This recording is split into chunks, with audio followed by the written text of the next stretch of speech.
हिमालयास के ऊंचे पहाड़ों में बर्फ से ढकी चोटियों के बीच बसा था हिमगिरी गांव।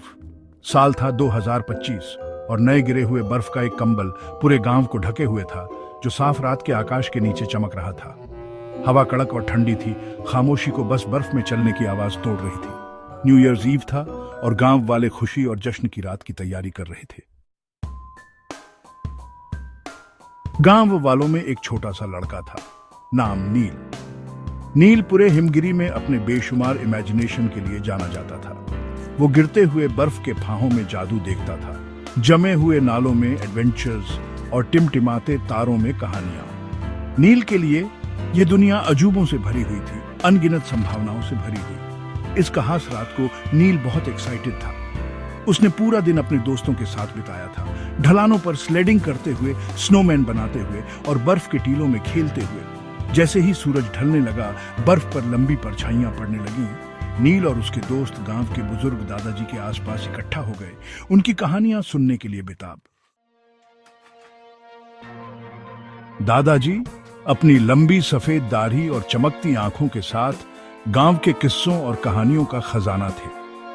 उनके पास सुनाने के लिए हमेशा एक कहानी होती थी और हिमगिरी के बच्चों को उनकी कहानियां सुनना बहुत पसंद था। आज रात दादाजी ने उन्हें मैजिक बेल की कहानी सुनाने का वादा किया था। एक ऐसी कहानी जो न्यू ईयर्स ईव पर बहुत मशहूर थी।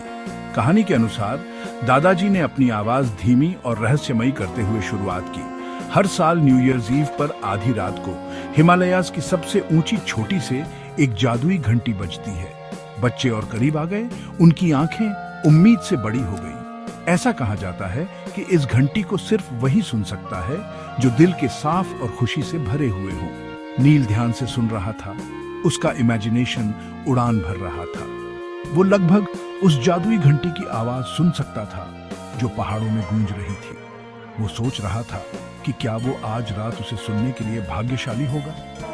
दादाजी ने आगे कहा, ये मैजिक बेल इस बात की याद दिलाता है कि हर नया साल एक नई शुरुआत करने, खुशियां फैलाने और दुनिया को एक बेहतर जगह बनाने का मौका होता है।